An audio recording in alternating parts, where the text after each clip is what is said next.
आज 6 उमेदवारांनी 10 अर्ज केले दाखल। लोकसभेसाठी आतापर्यंत 8 उमेदवारांनी 14 उमेदवारी अर्ज केले दाखल।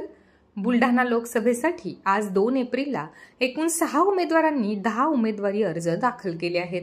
आज 2 एप्रिलला उमेदवारी अर्ज दाखल केलेल्यांमध्ये महायुतीचे उमेदवार प्रतापराव गणपतराव जाधव शिवसेनेच्या वतीने 4 उमेदवारी अर्ज दाखल केले आहेत, तर रविकांत चंद्रदास तुपकर यांनी अपक्ष उमेदवार म्हणून एक अर्ज दाखल केला आहे। तसेच रेखा कैलास पोफळकर यांनी अपक्ष उमेदवार म्हणून एक अर्ज, बहुजन मुक्ती पक्षाच्या वतीने प्रताप पंढरीनाथ पाटील यांनी एक अर्ज, महाराष्ट्र विकास आघाडीच्या वतीने असलम शाह हसन शाह यांनी 2 अर्ज, तर मायनॉरिटी डेमोक्रेटिक पार्टीकडून मोहम्मद हसन इनामदार यांनी एक उमेदवारी अर्ज दाखल केला आहे। असे एकूण आज 6 उमेदवारांनी 10 अर्ज दाखल केले असून आजपर्यंत बुलढाणा लोकसभा मतदारसंघासाठी 8 उमेदवारांनी 14 नामनिर्देशन पत्रे दाखल केली आहेत। बुलढाणा लोकसभा मतदारसंघामधील जागा भरण्यासाठी उमेदवार म्हणून नामनिर्देशित झालो असल्याने गांभीर्यपूर्वक दृढ कथन करतो की कायद्याद्वारे प्रस्थापित झालेल्या अशा भारतीय संविधानाप्रती मी खरी श्रद्धा व निष्ठा बाळगेन आणि भारताचे सार्वभौम व एकात्मता गांभीर्यपूर्वक दृढ़ कथन कर रहा हूँ कि विधि द्वारा प्रस्तापित हुई भारतीय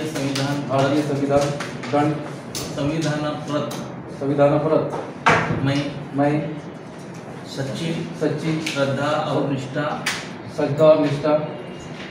चालू करायचं। मी रेखा कैलास पोफळकर 5 बुलढाणा लोकसभा मतदारसंघ मधील जागा भरण्यासाठी उमेदवार म्हणून निर्विशद झालेलो असल्याने ईश्वर हां बोला ना पुढे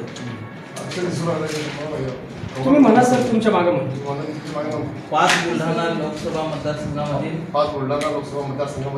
जागा भरण्यासाठी उमेदवार म्हणून नामनिर्देशित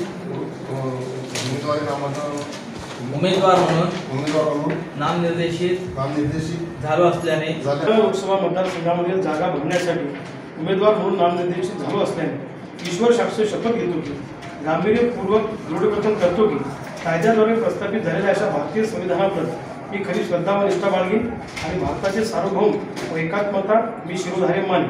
जागा भरण्यासाठी उमेदवार म्हणून नामनिर्देशित झालो असल्याने ईश्वर साक्ष शपथ घेतो की कायद्याद्वारे प्रस्थापित झालेल्या अशा भारतीय संविधानाप्रती मी खरी श्रद्धा व निष्ठा बाळगेन आणि भारताचे सार्वभौम व एकात्मता मी शिरोधार्य मानेन।